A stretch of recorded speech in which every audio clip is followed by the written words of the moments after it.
Hey there everybody, welcome back to Fantasy Inc. My name is Wyeth, and today we are reviewing KJ Parker's Siege series, where the main protagonists don't really care for being protagonists. Let's talk about it.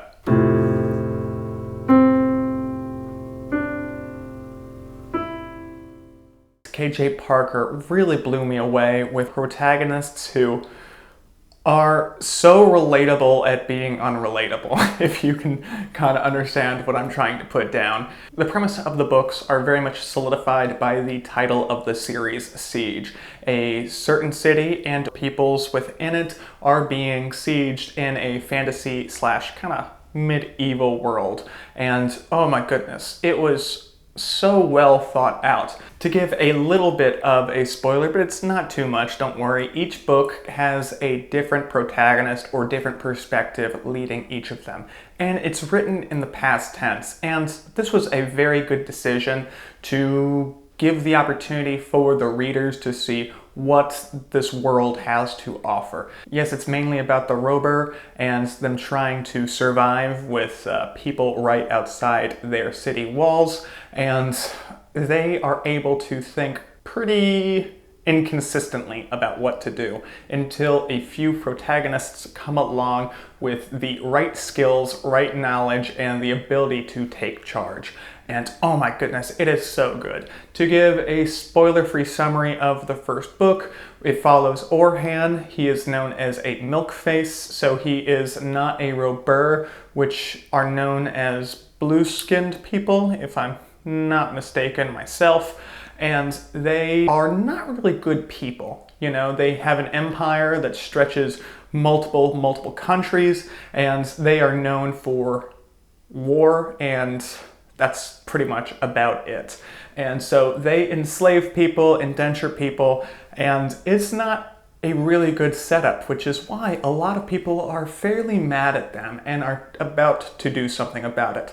Our main protagonist, Orhan, is a leader of an engineer corps within the Robur army. Pretty much middle management, if you can think about it like that. And he decides that he needs to take charge or everybody is gonna die. And oh my goodness, Orhan is such a good character. KJ Parker has such a fantastic ability to give characters really intricate personalities. Orhan is kind of a, oh goodness, how do I even put it into words? A very intelligent man who has the brain of a engineer, obviously, and he's able to solve problems like a computer. And his ability to manage the wall and defend it is coupled with his lacking in personal and people skills, and basically he's willing to utilize them like chess pieces to end up with the greater good or his greater goal, which is surviving just another day. And I loved every single second of it. KJ Parker adds some twists and turns throughout the first book specifically, but as the series in a whole, and they're all slightly connected, but really like offhandedly. Oh my goodness, it is done phenomenally. If you have not checked this series out, you definitely need to. The link for the first book is down in the description below. It is a referral link. I encourage you guys to check out this one because I loved it so very much.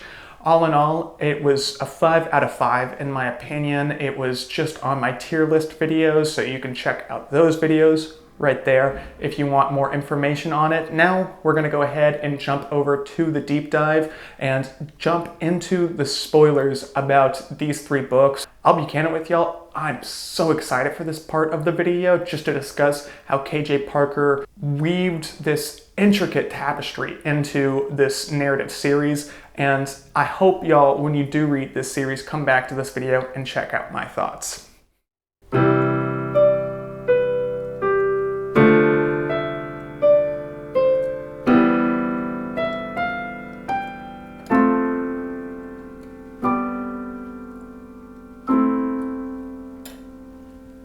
What does an engineer, an actor, and an interpreter all have in common? Well, they all make great protagonists and have the ability to utilize their skills for greatness. And that's exactly what Orhan, Nadka, and Felix do in the Siege series. Now, I thought it was a pretty interesting decision, and a great one at that, how in the third book, KJ Parker made Felix the besieger and not the one being sieged. They allowed us to get a broader view of this world that they had created, and the best way that we were able to do that was by getting a different perspective from someone all the way over in the Eggman Empire and just pretty much far away from the main city of the Robur.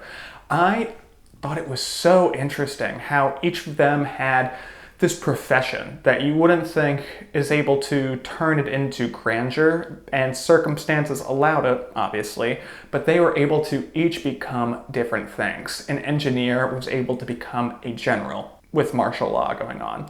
The actor, a emperor, and finally, the interpreter was able to become a prophet.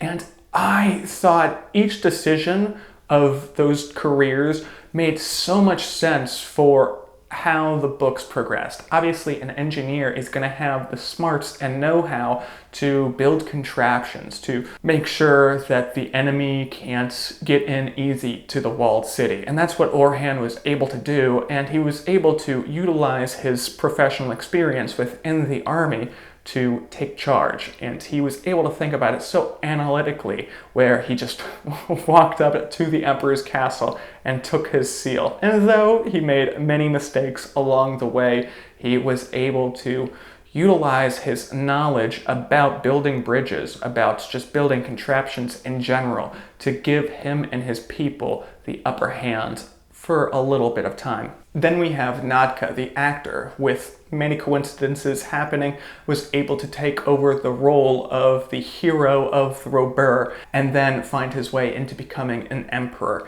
And by using that acting ability, he's able to become whoever he needs to be in certain moments. And it wasn't always Lesinitis who he was mainly portraying as the character. It was also his father when he needed to prove a point or put out fires. It was also himself when he needed to cut corners. And it was also people of no renown who he was able to take on as a character through his mind mirror and finally do the best for his people, though it didn't really work out too well for them, but I digress.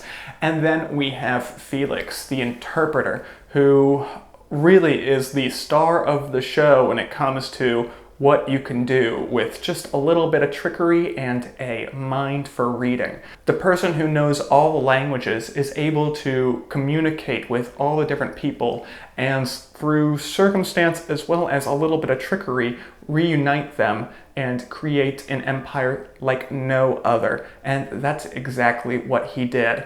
Now, the interesting part about these three characters, that they're different on the surface, but they all have a lot of similarities.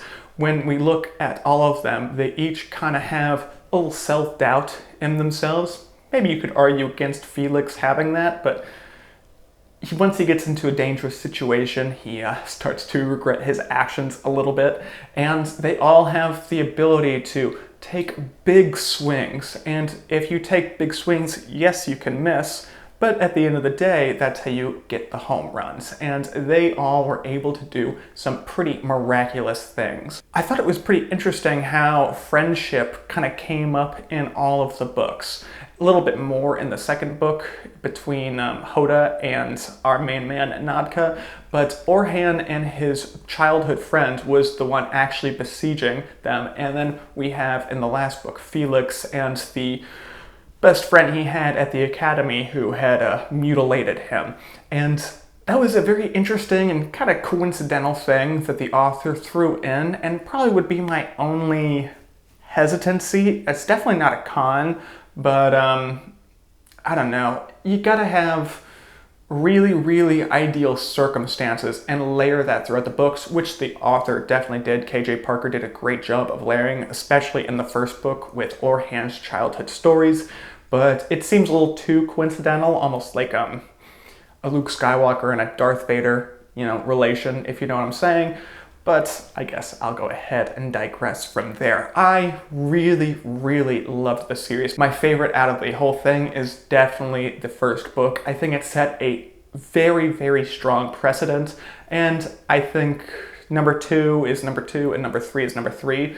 Felix as a character didn't grab me as easily as Nadka or Orhan did, but at the end of the day, I've got so much respect for what he was able to accomplish. And oh my goodness, the fact that they're all written in past tense, like a story that's been told, where Orhan is on his deathbed dictating his story to a scribe. We have Nadka, who is basically making a play out of his actions, which is exactly what he was doing in the start of the book. And Felix is a translator, he's a scribe. And those little notes at the very end of the series where they're being looked at centuries later, and we're getting to see that everyone thinks that all these related texts to that time period are all kind of made up and garbage. And that was the point that KJ Parker was making throughout the series as a whole. History really will be whatever people decide it is. If tomorrow we all say, like, hey, I don't think the Great Depression happened, and we all agreed on it, and we just ignored all the empirical evidence that was there, and made our own empirical evidence, then it would disappear. And that's a pretty crazy mindset to have, which is such a great theme for a book, and probably was my favorite aspect of this series. Now, all in all, y'all can see I definitely enjoyed it. I want to hear what you guys thought in the comments below. If you did love this series, or if you had a couple problems with it, let's have a great discussion. Though, if you do plan on spoiling anything, please give a heads up at the beginning of the comment for the other viewers. With that, I do appreciate everyone's time. I hope all of y'all have an absolutely fantastic rest of your week, and be sure to keep reading.